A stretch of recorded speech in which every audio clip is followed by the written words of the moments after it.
Hello. How are you, Gakuna? Fine. How are you? I'm okay. So thank you very much to be here. I know it's been a little bit tough to make this happen, you know. Yeah, sure. So I told you, how's your mom? my mom is now okay. She's doing fine. Actually, she Very has good, been now. very good. We, See, we thank God. mothers are very, very important. Please, Yeah, exactly. Sure, take care that's of true. her. All right. So Yeah. tell me, how's Nairobi?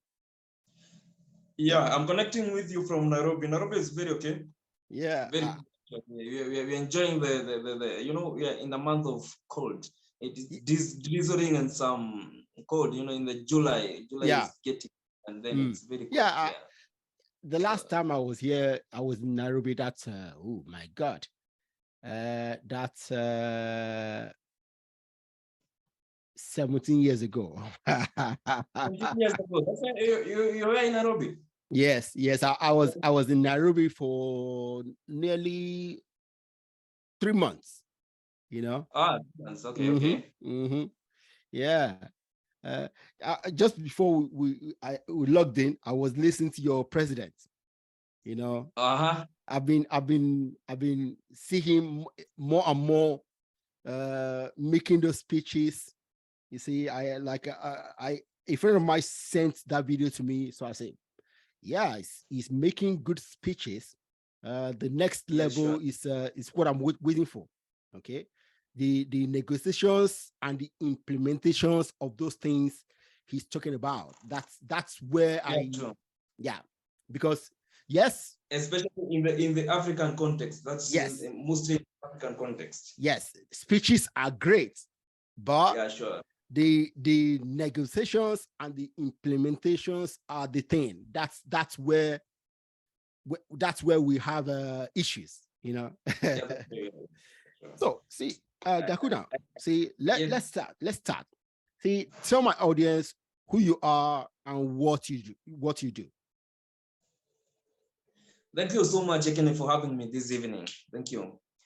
So my name is Gakuna Jima Castro. I'm an international affairs and political intelligence analyst. So basically, when we talk about international affairs, we are able to understand the geopolitical context and how the issues of geopolitics is affecting businesses, it's affecting security, it's affecting commerce in the world, in the whole world. So we are able to understand these issues and the developing and the whole or the wider impact on the global business and governance issues. So we are also developing a business strategy and also giving an insight and regional country and regional intelligence to business personnel and of course those are corporates and multinational corporations to be able to understand regional and continental perspective on governance issues, security issues, so that they are able now to come and set up their businesses when they are very sure and they are certain about the issues and the challenges that they might face within the context of the setting up the business. So that's basically what I am personally. I'm a graduate of political science and national security from the Catholic University of Eastern Africa here in Nairobi, Kenya. Okay. So, and now I'm a practicing geopolitical list analyst. Good. Yes. Good. See, 10 years ago, I knew nothing about geopolitics. 10 years ago. Today, I've read a few books on geopolitics, and in fact, I don't really look at intra-country politics when I'm thinking about what might happen in any space. I think about what might happen between this group and that group. this country and that country, because see, the way the world is now, the things that your neighbor or your competitor does affect everything you do inside your country, you know. And I'm very fascinated by that. Okay, now there is a political issue in Africa that is brewing, and I don't know if you guys talk about it. Okay, it might become a big security issue. That's the argument between Egypt and Ethiopia about the Nile, and we know how important the Nile is for all those countries along it. Okay, so yes. I mean, what do you see about that issue? So you know, in the past years, you said in 10 years you never heard about the geopolitics and politics. These are a new term. It is a term that has so many political analysts have been using it, and so many international affairs analysts and experts are using it today because of the new or the modern diplomacy that is actually being enrolled by states and other international actors, national and international actors, and also non-state actors.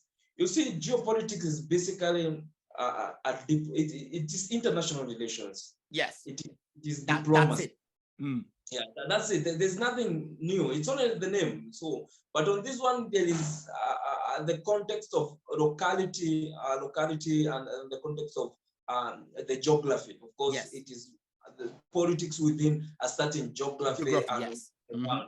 Yeah, so that's actually what the term is being derived from when you say geopolitics. Yes. So it affects both the landmass, the economics around that locality, and other security issues and all that. Yeah. It cuts across commerce. It cuts across the landmass, maritime commerce within the global supply chain. So it cuts across all levels of spheres of the commerce or governance. And when we look at the issue of the Egypt, Ethiopia, and the River Nile now, it's a strategic area that is of interest to so many countries. Yes, so because you look at Ethiopia, where Ethiopia is, and then you are looking at Egypt, and you know these two countries are the countries with, of course, with the military capabilities and big capabilities in Africa, and you see that there is a lot of activities that is going around the River Nile, and actually the River Nile itself, the valleys, the dam and all that. Yeah, sure. Because you're looking at an issue of transportation. You're looking at an issue of things like agricultural. Yeah, sure. Production of electricity. We are looking at an issue of economic activities that is going through this region, and you see that there are so many interests that may attract some bargaining powers from both states in Africa and also international communities that may be interested to have at least a share or have a negotiation of, so that they can develop their commerce here in Africa. So it's an issue of we have a security issues. Why do we have security issues in these areas, and not only in the River Nile and the areas in Africa that are of human economic importance? And you look at those areas, they are the most areas that are prone to actually to conflicts, and they are prone to civil wars, and they are prone to extremism. So why are these only areas prone to these challenges and security issues? It is because there are so many parties that are of interest to those areas, and there are a lot of politics that is being played, and there's none who wants to get away from it. So you get that in these areas, some parties want to dominate more than others, whereas there are some parties which are weak and others they are powerful, and then it brings up the issue of security threat and security risk. So that's the issue that we are actually facing more in African context and the African continent. See, when the conflict in Sudan started, yes, sure. I mean, Sudan is also along the line now, you know. Yeah, actually, yeah. Yeah. So I mean, how is that issue being sorted out?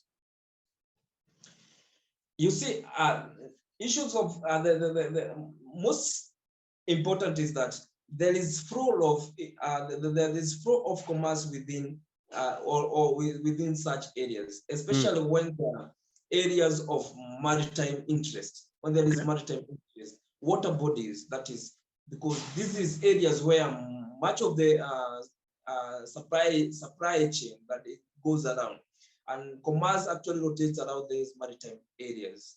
And you see, why are these areas of importance? Because there is that proliferation and there is movement of weapons, both small and light weapons, to and out of the continent. So you see that much of these areas, they are used to smuggle weapons into the country, and they are used to smuggle maybe natural resources, issues like minerals out of the country. Out of the country. Out of the country. So that's why you'll see that we have a case that we need to study as analysts and as academics. We have an issue as African to study on this issue of the maritime borders and the water bodies within Africa. How are they of importance when it comes to geopolitics? So the issue of Sudan, it's an issue of interest because this is a civil war that is in Sudan, but we have other external parties that are also interested on it. Other than the Eastern African region and the EAC, and also the IGAD region, the IGAD Intergovernmental Authority Development, are trying to have a way to negotiate the movement or the issue that is going on in Sudan. We have also other parties that are of concern to these conflicts that are being or that are going on in Africa. So it's an issue that we, as a community, as African and as academics, as analysts, that we should be able to study about when it's come to See, I look at what happened in Russia recently, and I was concerned about it, not only because it was happening to Russia, okay, but the actors, the Wagner Group, are a major group right now in the security architecture of several African countries. Yeah, sure. Okay, at least Mali and I think Central African Republic. Okay, okay. So I was saying, okay, these guys, thank God the thing in Russia has ended. Okay, but I still think about their work in Africa. Okay, these guys are not part of the Russian military. They are private. Yeah, sure. Okay. If they are so powerful that they could challenge a country like Russia, what would they do if anything happens that doesn't go well with them in Africa? See, for me, it's a big security issue. Exactly, that's a big security issue. Actually, it's a big threat to African nations, and it, of course, it raised alarm. It raised alarm to the whole world. So I'm saying it's a global issue, and it's actually it's something that is all the issue of Wagner trying to, of course, infiltrate the Russian militaries, also, of course, threaten President Putin's regime. It's an issue that the world watched, and the world was concerned about how this private military company would actually come and try to infiltrate the government and its own, especially at the time when Russia is trying to fight a war that it should not lose in Ukraine.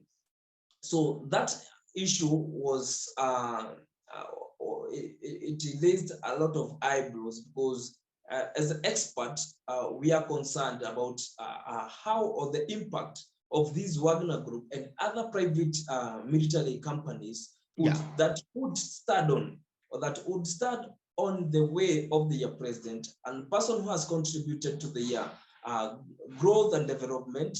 And of course, these people, when they are in Africa, of course, the Wagner Group, they are not in Africa as a just private military group.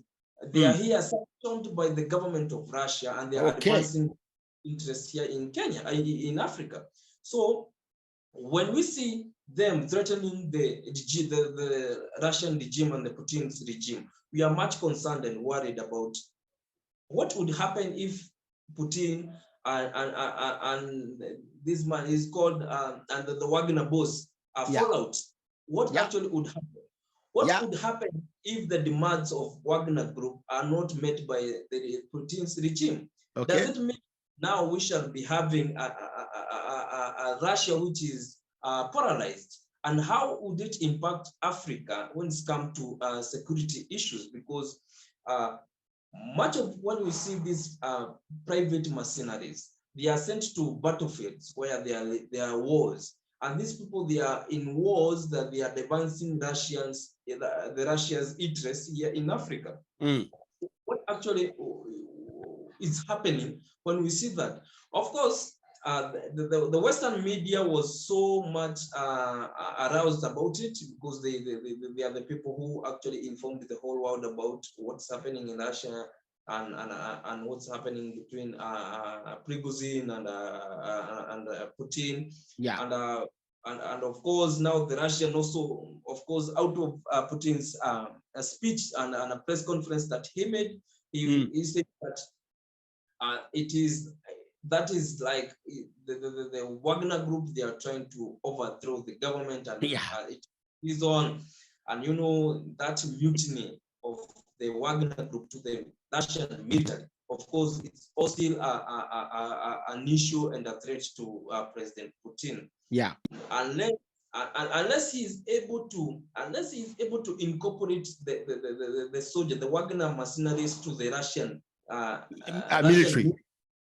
The Russian military, and then we shall be at least certain that these are Russian militaries who are fighting wars in Africa, and then they should formalize those wars to fit the Russian context and the Russian army in context. Because we look at how states develop, or a state enter into they enter, of course, into security agreements. Security agreements, because that's actually what we should be doing now. We should be formalizing now agreements between the Russian army, if Wagner Group is able to be incorporated as a Russian army in the military, in its military, and then we shall be having now to form those organizations and associations within African militaries and the Russian militaries to come and advance the security issues in Africa. I also think that the Putin's regime and Putin himself also need to take care of that, because if it happened, then it might also happen again. And in this time, even if he incorporates the Wagner group, then they might be able in a position to infiltrate the government of the to infiltrate the military more with doing it inside. So it's a thing that you should be thinking about. And maybe those people, and they were talking about, I don't want to talk about it because I haven't been able to actually look at it, whether it is a disinformation or a propaganda that was there, that it is the Western countries that had, of course, the Wagner. I don't want to give it. See, there are so many stories. Yeah, there's so many stories everywhere on the internet. I think some say that they are it's a script written by Putin, and then and the main actor here was Prigozhin, and I say that script might play again, and so if Putin wrote that script, then I think it might play again, and then in this time it will play it in reality. Oh man. So see, now there's this thing about a new world order, see, what does it really mean? And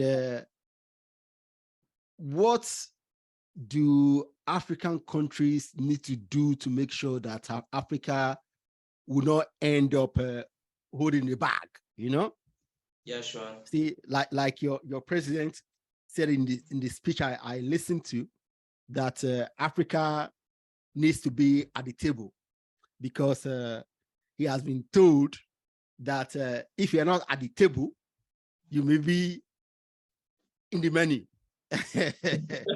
so how do we make sure that in this new world order that will not be the ones holding the bag? Huh? Yeah, true. Africa should not be in the menu. It should be on the table, because it is a powerful, and it is the continent of the future. So we are still going and working on ourselves, although much need to be done. The new world order it's now a balancing of power. It's a balancing of power within and among the powerful nations and countries or states, because the new world order is actually that balancing of power. It's a balancing of power, and again, there is that multipolarity. We have been for decades been into the liberal democracy world order that had been led. It's a US West-based world based order.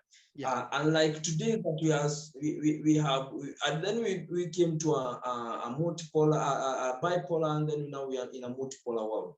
A multipolar where states, more than two states, they are in play, and they are in play in the geopolitics, and they're so powerful. So a country like the United States, which has been advancing the liberal democracy and have been the leading, and actually so many people refer to them as the prefect of the world and the prefect of democracy. Policeman of the world, yes. Yeah, the policeman of the yes. One of the poor. so they refer to them. Today they are challenged, the world of this challenged by the Russian and the challenged by the China. Of course, there is also some aspects of how this balancing of power is coming in play, because as United States is advancing, that's United States at the West. On this side, the West, the United States and the European Union, they're on the same line. And then we have the Russo-China. And of course, now we have other swing states, geopolitical swing states that are also in the play, and they cannot be ignored. this time around, there are small states which in some way the economies can be substantiated to be in developing or that is super developing, because in India is, okay. Actually,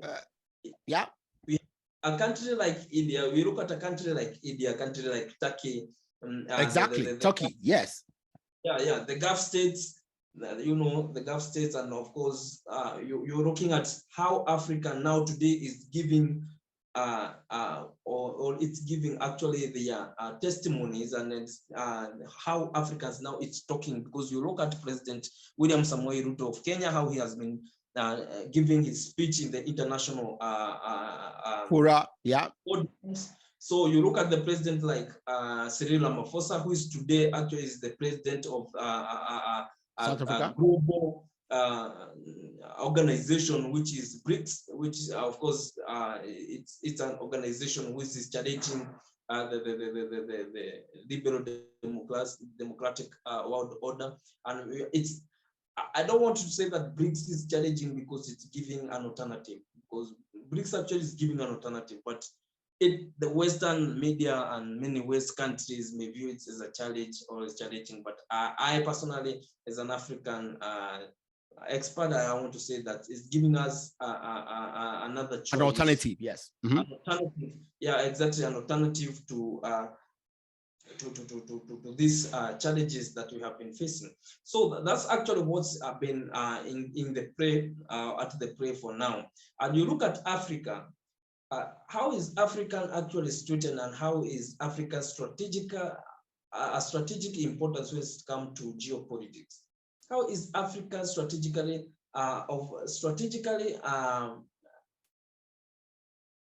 of interest to the major global powers? Because you look at the United States, China, and Russia, they're the major global powers that are playing these geopolitics. Yeah.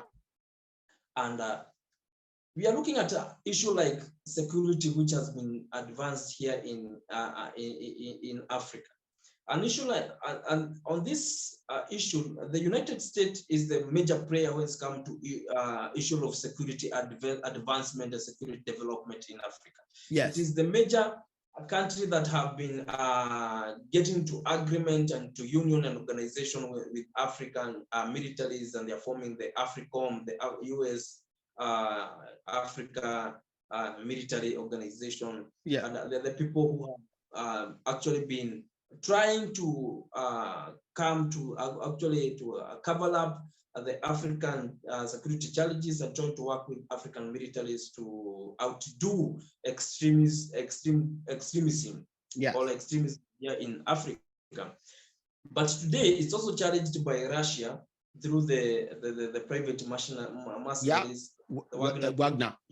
Challenged by China, because today China has naval bases here in Africa. You look at it has a naval base in Djibouti, and also it has now a global initiative, security initiative, GSI, that is trying to actually to play a security significance in the globe. So in the near future, we are expecting China to be engaging into military advancement, and of course military agreements with other nations. If you look at China, it hasn't been into these world wars or trying to fight wars that are not within the territories. Yeah. So they haven't sent their militaries outside. Of course, the US tried to to say that you say China is weak and they should only make money. They should not try to yeah, they should only make money. They should not try to compete with us when it comes to issue of military. And I tend to agree with them, because China is more of commerce. They want to actually do issue of from their history. That's what they have done in the past. That's what they are. They are interested with doing business, and they doesn't even interfere with the security and governance of any country. So they come here, they want business, they want commerce, and then they walk away. So, but President, we should not forget that even the Europeans, right, when they started their exploration, it's for business. Right? It's for business. And they use private business entities and their military, and then they colonize countries. That's how it started. Actually, much of these wars, you see, you know, some of them they are choreographed and some of them they are fueled, so that they are able, or those states, there are some states which are very selfish. Of course, many states they advance selfish interests, but on them they are very selfish indeed. And they advance, they choreograph these wars. These wars, they are never ending because they are here, they are fighting for years, they are never ending. But when you look at how they have been playing business, of course, these people, they are taking more resources from Africa into their countries, but in the name of we are here for a peacekeeping mission, so African will be fooled about it. So this is an issue that African also needs to talk about. And the major player here in African is African Union. And the African Union has a sole duty, of course, to try to figure out how they can try to unite the African security agencies and African militaries and form a one regional force that will be able to fight wars within Africa. Because major wars within Africa, they are not interstates, or they are not states fighting. We're happy for that. Okay. We're happy for that. Yes. We're happy for that. It doesn't have a cases of nations fighting with other nations unless some evil spirits gets into us. we doesn't want that. But most of the cases here we are playing here is issue of extremism, terrorism, counter-terrorism. That's the war that we are fighting. And you look at how we have been fighting these wars. I mean, we are fighting, or we are counter-terrorism. We are fighting terrorism day in, day out, years after years. But these people, they are still advancing. How are they advancing? So these people have weapons. These weapons have they have guns. Well, so, see, the question is this. Sorry, I'm causing you shop, but this is something important. Yes. See, these jihadists, terrorists cannot be advancing if someone or some people are not funding them. Yeah, exactly, sure. Okay, so you guys in the security area, have you guys found out who is funding these groups? So these groups are advancing. They have kept advancing, and then we have so many militaries that are coming here. So we have so many organizations that have come here. So you look at, we are also joining forces as African states to fight these terrorists. And of course, our war is just, and our war is genuine, because we want to eradicate these kind of groups that have made us not to develop. They have made us to actually being to eradicate them. We need to know who is funding them. Yeah. The cause of it is that we have people within those peripheries of the wars and within the interested parties of the war that are actually ditching intelligence, and they're actually not infiltrating actually the military part of the war. And of course, now they are supporting the extremism advancement. So we have an issue of getting who is this person who has been fighting these wars? Is it the African governments, or is it the international actors and non-state actors that are doing this? So because we have states that have been interested with African nations, of course, they are destabilizing African nations so they can take advantage of it, and then they can root from Africans. They are rooters. They want to root everything from Africans, and then they actually are trying to come here and trying to because my brother, see, these jihadists are Africans, right? Yeah, sure. Good. And whatever guys they have, they are people both internally in Africa and externally the world over, funding those people. Okay. So see, for them to have a means and the logistic to bring in their weapons constantly, that means these people have people in across African governments that allow them or aid them to do what they're doing. See, like you said, we don't have intercountry wars, and I'm happy for that. I'm very happy for that. But these jihadists are very dangerous. And like you said, it hasn't allowed us to develop. There are so many regions of Africa that young people cannot go to school because of the activities of these jihadists. And if they don't go to school, they miss school, they can't be economically productive. And then what will happen? They join the ranks of the jihadists. Hey! we have some men and some people who are in business with it. Some people who will get some support from international communities and then non-state actors, because they are not only governments who are interested with this. There are some multinational corporations that are interested with destabilizing countries so that they can advance their commerce. So we have an issue of trying to figure out how these multinational also corporations, they are growing those how that powerful to be able to infiltrate governments and to be able to actually destabilize a region, because the security issue in Africa is diffuse. The security, the issue, the threat on extremism here in Africa is extreme. You look at, there's no region in Africa that is not affected by this challenge of extremism. The Sahel, the Lake Chad basin, you are looking at the Horn of Africa, and then we are looking also in the southern hemisphere, the Mozambique, and exactly. Every region in Africa is actually affected.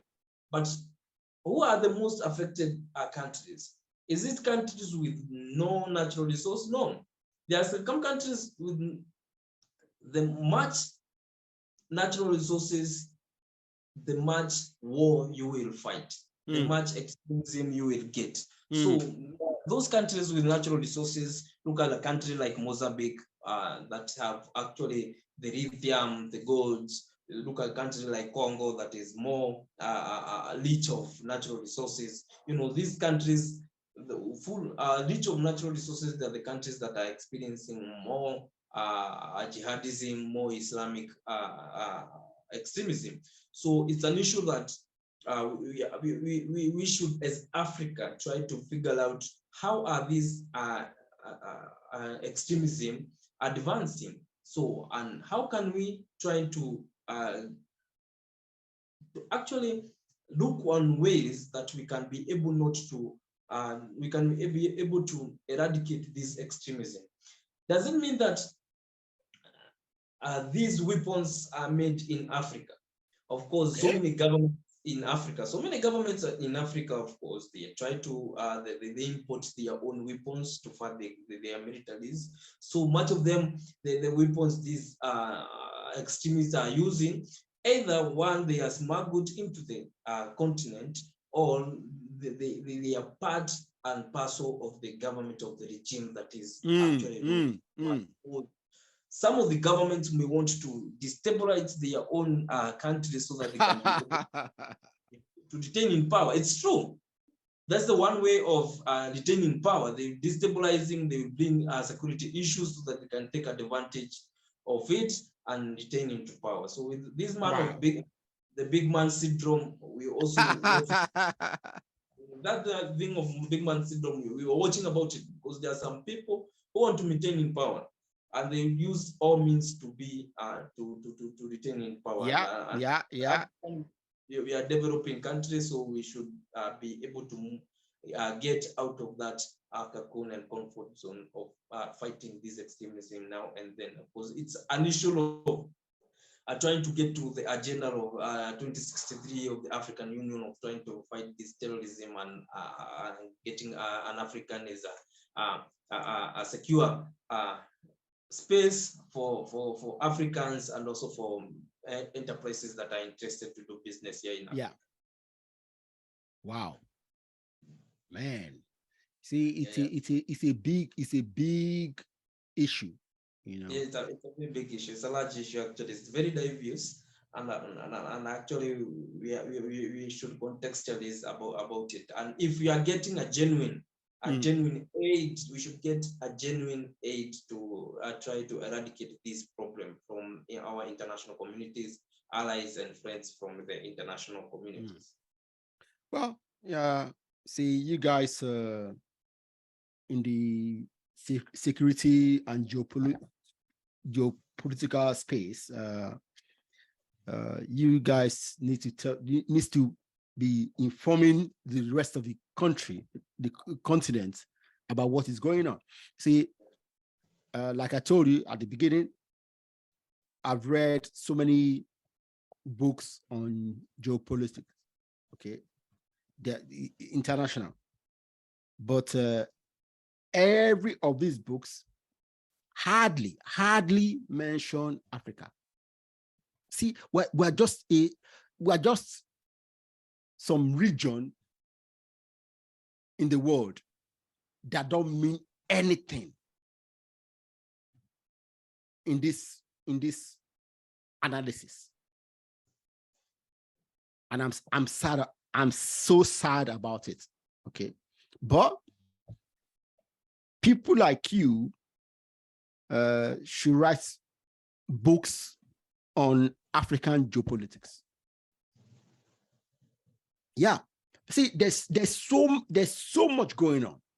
There's so much going on in Africa, actually. Yes, but until you guys start writing the books, nobody will inform you about it, about what is happening in Africa, and those who will inform the world, of course, they will be discredited, and the most discreditors are those people who feel that they are very paternalistic, that they are the father of Africa, and they should Africans should ask for permissions when it comes to doing something against them or anything. So even now you're seeing President Rising, you see some challenges that we're facing from other quarters, because there are some states or some international or the big men that they want to feel like Africa should still be a continent that should be controlled through remote. So that's an issue that they should actually, for now, and I should tell them that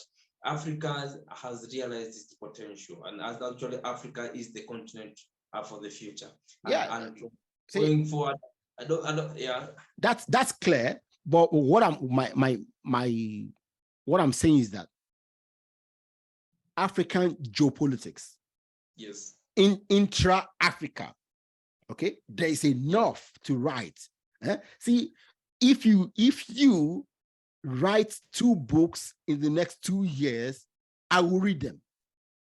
Yeah, true. That's because I want to understand our continent.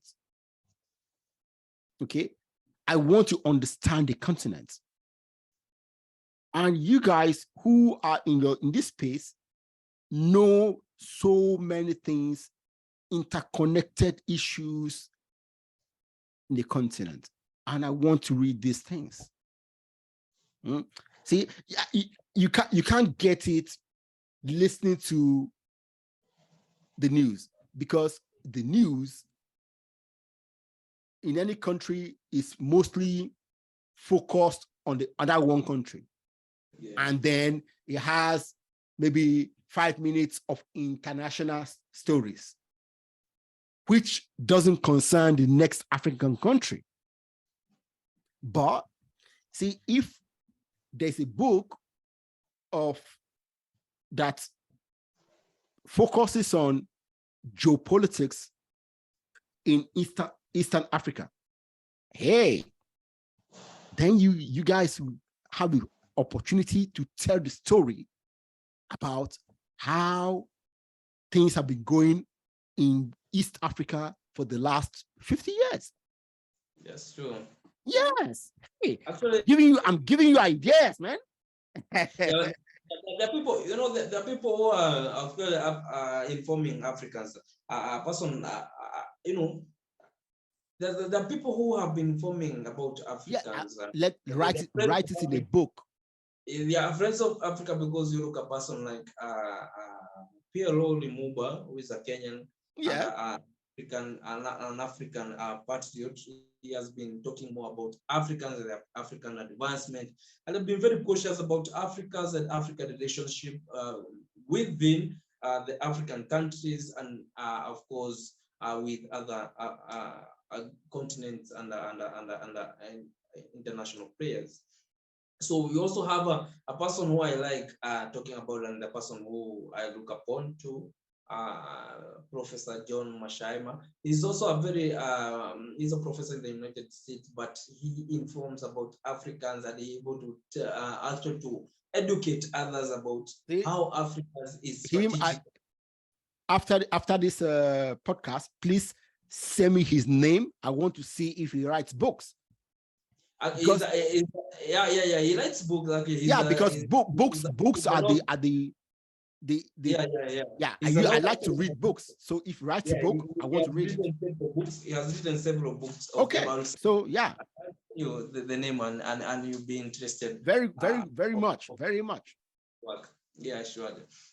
And so that's what actually it's actually giving us or informing us about Africans, because Africa is rich of history. Africa is rich of information, and Africa is rich of human resource and natural resources. So Africa as a continent, of course, itself is it's an information. It's a lifeline that most people would want to read about. And it's a challenge that you have also challenged me, of course, and almost challenging you that maybe we can do it together.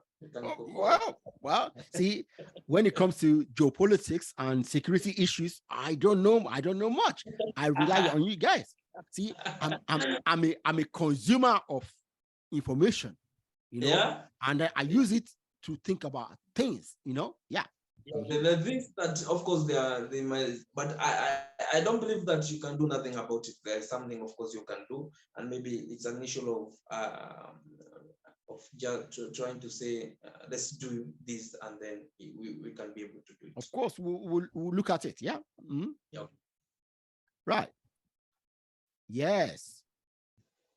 In fact, Pan-Africanism is a I've been talking about it for some time. Like Professor Lumumba, okay? He talks about it all the time. Yeah. See,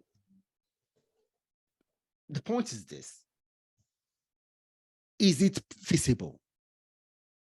See, Nkrumah in the 60s, Gaddafi and others, right? They have been talking about it for 60 years, going to 70 years. I can't see any movement. What is the issue? You know, the issue today that we are facing in Africa is lack of ideologies. You know, that correct. Government, lack of ideologies that governments, you know, governments are governing countries within the context of tribalism or regionalism.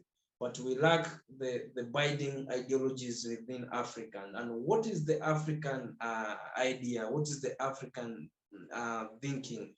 The kind of thinking, and what is binding Africans is one blood, and what is binding us together. And you see that there is nothing that is trying to bring us together. That's nothing that is trying to bring us close, because you look at a person in Nigeria and another person in Kenya, and we are trying to look at what is common with us. Exactly. There's nothing common. I've been saying this. Nobody has. People tell me I hate Africa when I mention things like this. Yeah. See, I say, if you don't understand your next door neighbor, you can, if you don't understand their challenges, if you don't understand their thinking, how is it different from yours? Then you guys can't do anything together. That's true. That's true. Okay. That's true.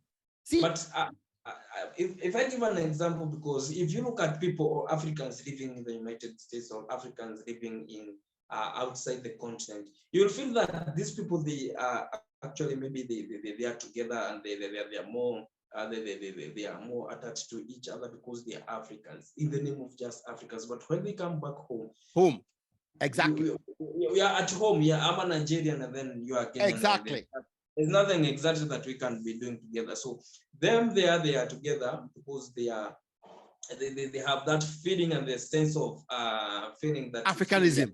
Yes. Yeah, I'm African. You are African. You are brothers and sisters. Yes.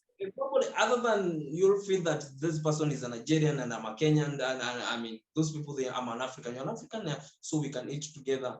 There's nobody who cares about which country you come from, but when you come back, when we're outside, we don't care. Yeah, once we get back to Africa, that now we have boundaries, and we don't, we don't look like Kenyans, and we don't do like Kenyans. So we lack those binding the binding ideologies. Yes. Ideologies, because issue of Pan-Africanism is not an issue that is built out of air. It's something that is actually anchored, and it's something that is, these are values that are built and inculcated to generations, that they are growing knowing that this is the way of life in Africa. So many Africans, they have now been able to actually to copy or to take the values and the way of life of the Western, and that we think that we are losing the African culture. That African culture, we have been losing it, and the Western and the international states, they have taken advantage of that, because Africa is or it has forgotten its culture, so it no longer cares about its own values. It no longer cares about its own culture. So we have no cultural heritage as Africans. So they are coming here to inculcate. So there are those people, for example, in the United States or the Western Hemisphere, and then we shall be. They want us to live like them. They want us to do things like them. So we are able to lose our own values. We are able to lose our own culture. But for example, a country like Tanzania, they had and that's the name goes Umoja, the United Republic of Tanzania, because they had through Mwalimu Julius Nyerere, they are able to be binded together by Ujamaa. So there is that philosophy of Ujamaa. Those people lived together. They never knew about tribalism, and those people, even today, they have no tribalism in that countries, and they're living so good in that boldness, and they're very binded together as Tanzanians, and then as and I'm trying to figure out what is so hard about trying to figure out what are the issues, or what exactly are issues that African can be binded together and to follow, because we have so many similar things that we Africans we can be having together, and there's so many similarities that Africans that we should be thinking together as Africans, other than having the 54 states. the states are doing their own ways and governing their own styles. I mean, as Africans, we should have that value.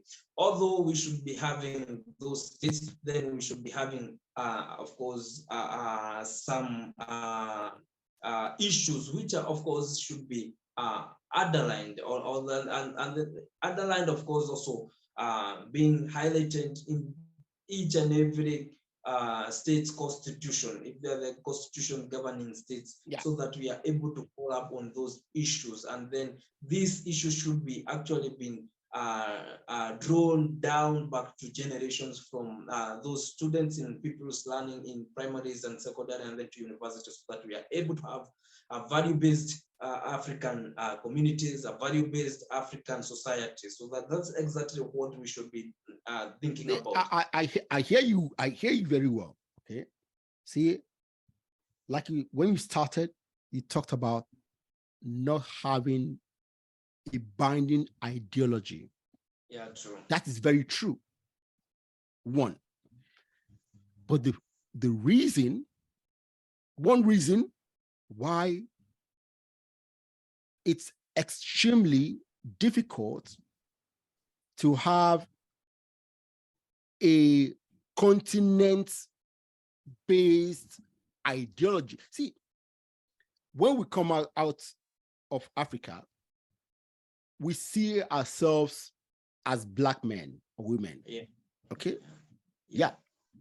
That's what binds us together. See, if I'm walking... Our black color. That's what... See, if I'm walking down the road and a Black man is walking towards me, I don't know him, I would nod at him. I say, oh, good afternoon. Good afternoon. Yeah, we smile. Okay? That's true. If I go to a pub and I see a group of Black men, I will walk by the table, I say, hello. Yeah, I don't know them. But just because they're Black, I'm Black, we have something in common. Okay.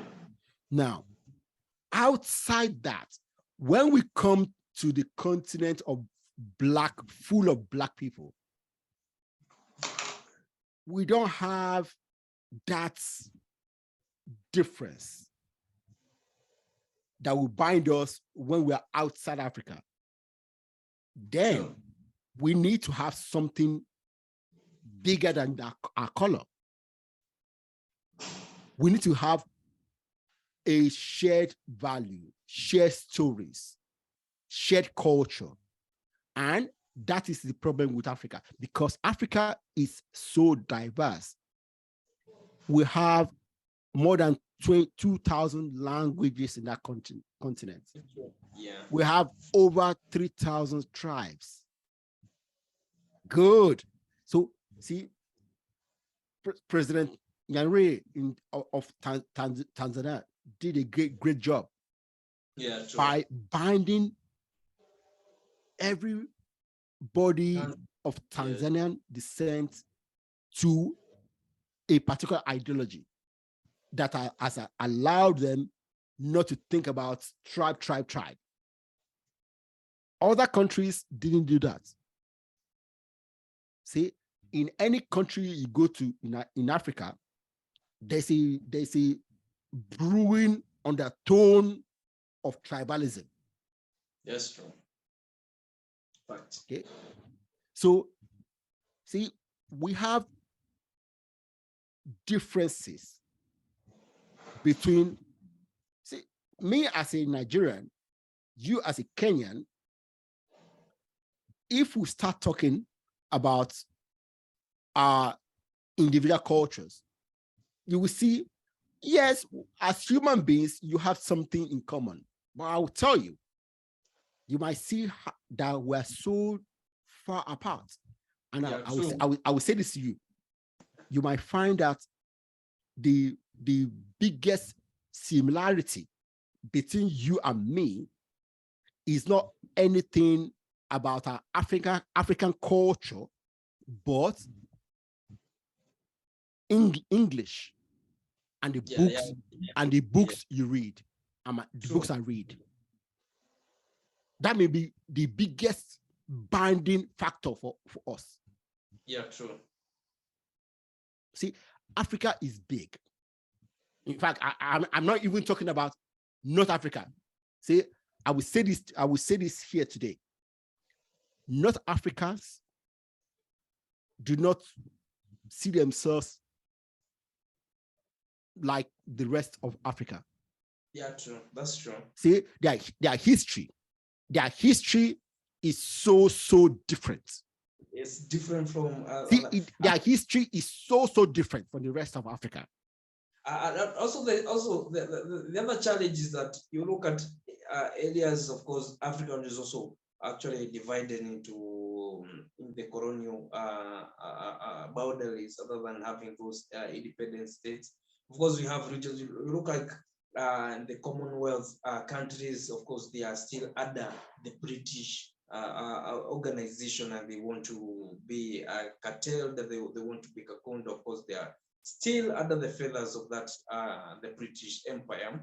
And you look also the Francophone, the states that we are colonized by the France. So they also have that their association, that they have their grouping, that they still want to live like France, the France, and do like the France, and also the France want to bring their cultures, and they want to build their values into them. So we also have that difference of actually civilization and then colonialism, because the new colonialism and imperialism is still actually eating away the African culture and African values and the way of life. So we still have diverse. That's true. Okay. Yeah. See, I will ask you this question, and I want you to think about it. What is African culture? See, there is no one African culture. Yes.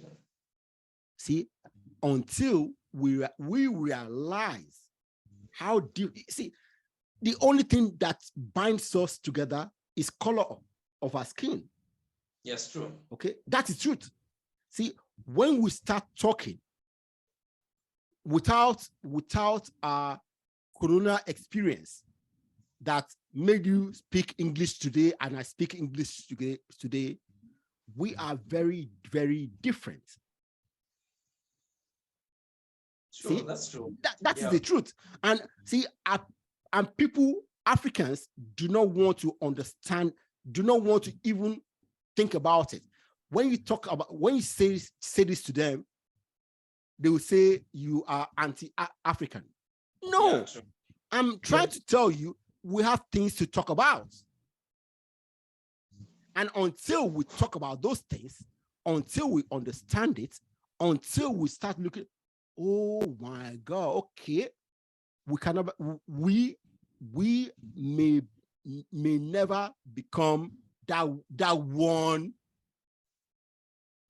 continental, one state that we want. Actually, it's a hard thing. Actually, and although it's visible, you say you don't think that it's not visible. I think it's visible, but it's a thing that needs to be thought within the lines and the context of African. Outside the issues of colonialism and the colonial powers that Africans may carry around from the colonial daddies. And it is African, now the African Commission and the African Union trying to figure out how can we actually build this Africa into one.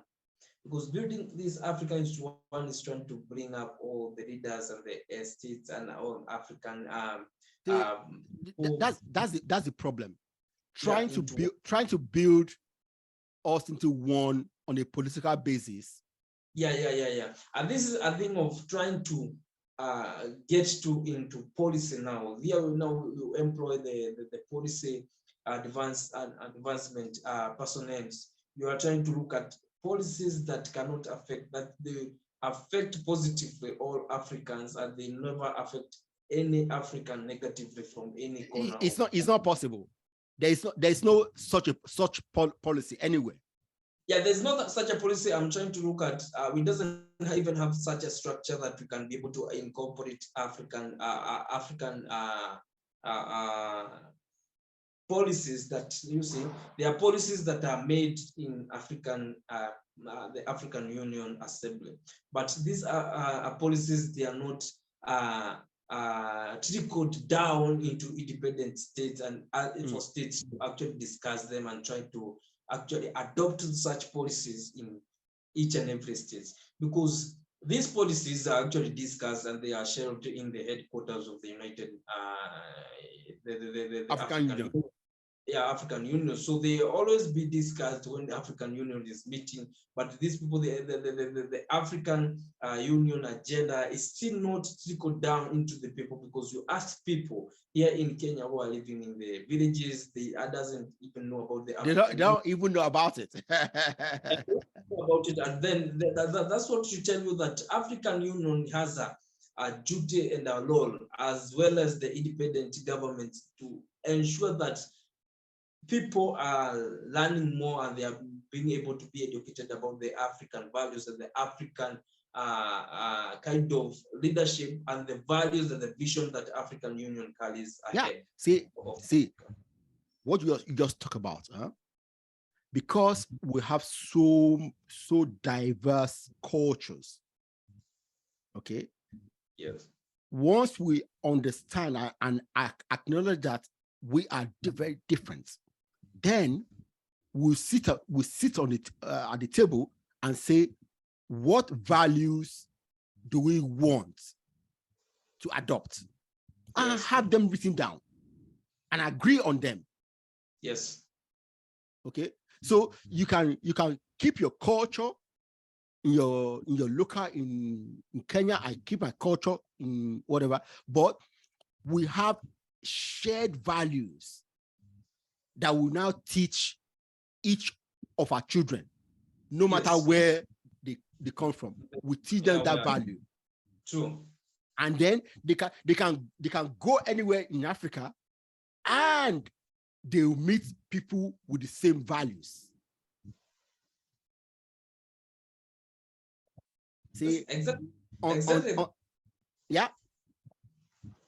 Exactly, that's what African Union should be doing. And of course, it has that responsibility. That's the body for now. We can say that it has the responsibility to try to unite Africans. Of course, trying to have one African, it's a different case of having a shared prosperity and shared value in Africa, because trying to unite these governments into one government and maybe trying to have that structure of governance within Africa, that's a different thing, and it's more political than the social aspect of Africa. Exactly.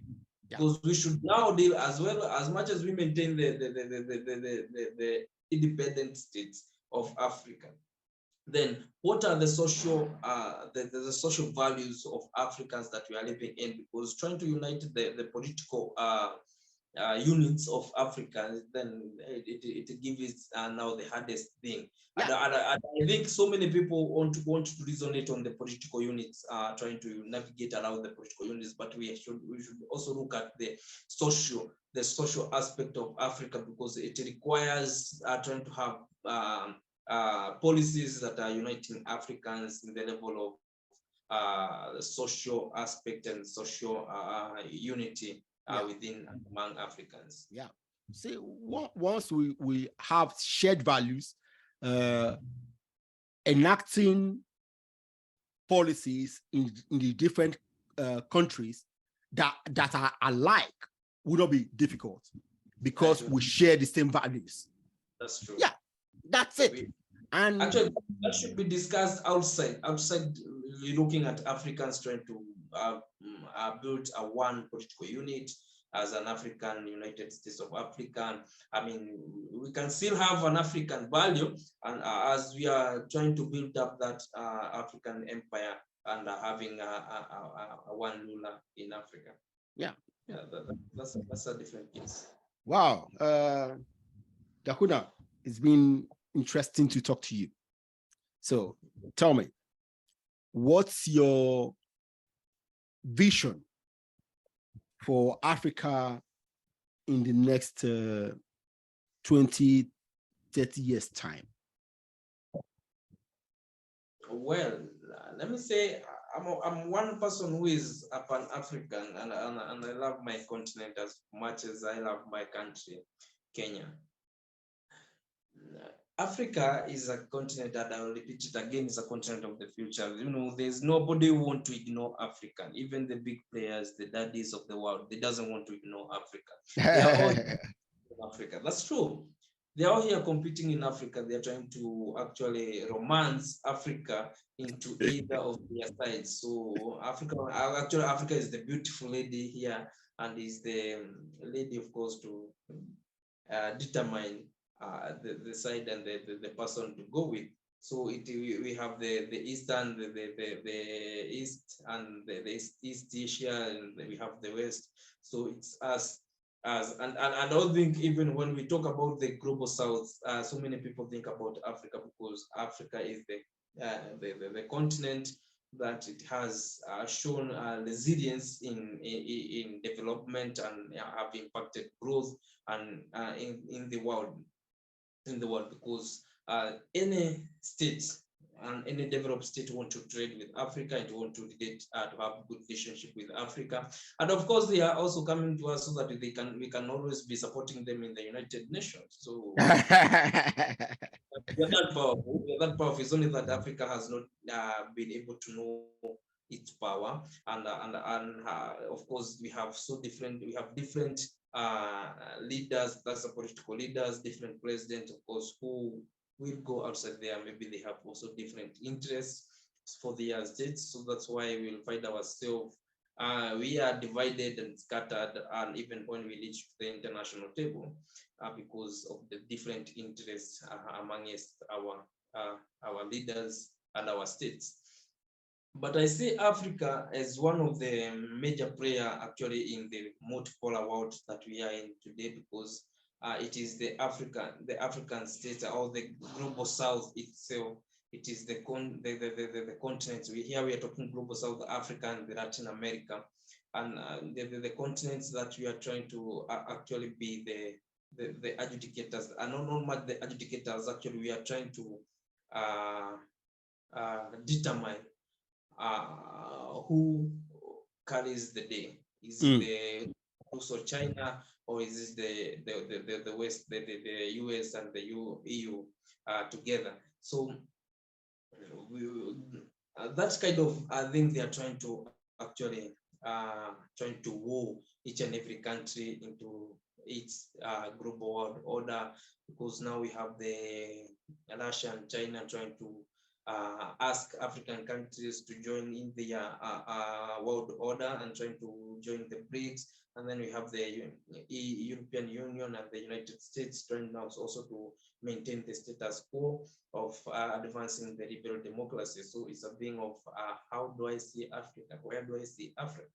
I see Africa if it can be able to dictate its interests, other than begging, because we are still begging. Even when you hear our president's talk, of course, you hear that sense of begging, because they are asking something that we should be demanding, actually. So you're feeling like we still have no sense of international law. What is the law of Africa in the international sphere? Where are we? How do these other players perceive Africa? So we have a problem of perception here, because like the West, they have a misplaced perception. Of course, they have a misplaced priority with Africans, and of course, they only care about Africa when they need us. And we have also the Russo China, they are trying also to influence Africa into their ways, and trying to actually bring an alternative for Africans. And I think it's time for even Africans to try other means and other methods, because we cannot still be living and trying to be solving the same problems with the same solutions. I mean, we have to change, look for alternatives on how to be doing our issues. And I think African states, other than South Africa, which is an initial member of BRICS, and then Egypt has requested, Morocco has shown interest, and I think also Nigeria has shown interest in joining BRICS. I think it's high time for Africans also to try to join this, because I think it's good for Africa if it's genuine and it means good for the whole world.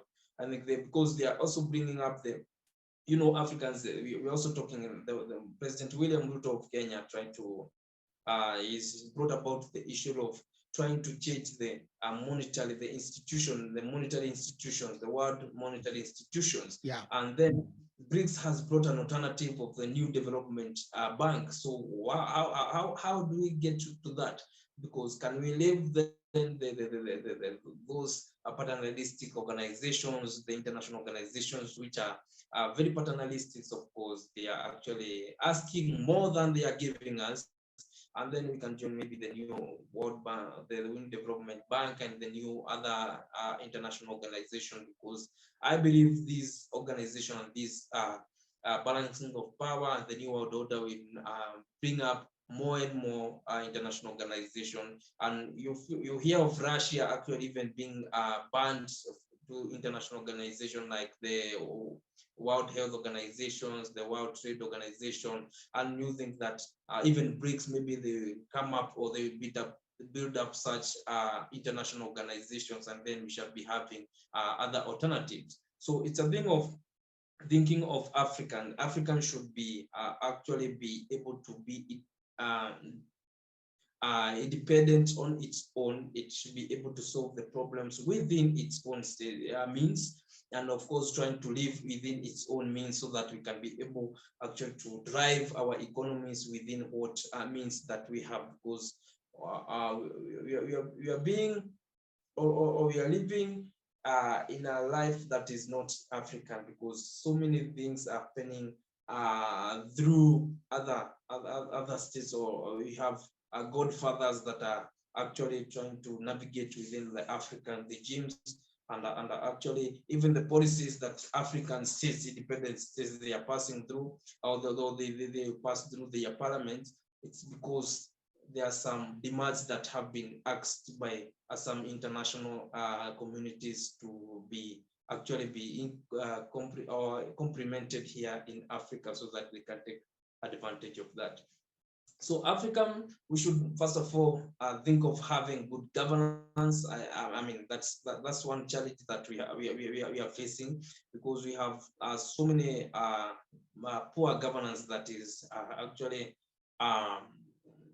delaying development and in regional integration within Africa. Issue of corruption is a menace. It is the horse or the elephant in the room, that we have so many corrupt governments in Africa, so corrupt political leaders, that we should actually be thinking of how can we eradicate this menace and this curse, because that is a curse that we are as Africans, we are trying to pass through. And also, how can we build up our military personnel? How can we empower our militaries? What capabilities, and then the modern technologies, and of course trying to build up military and naval bases, and securing surveillance technologies, and of course modern technologies, and if then these forces, they are able to be empowered, then we can be able to be fighting our own way, in our own ways, the security issues that is affecting Africa, and as much as we are going on to discuss about opening out boundaries for trade and having a free trade area for Africa, and I think that is the thing that is being achieved by the African Union.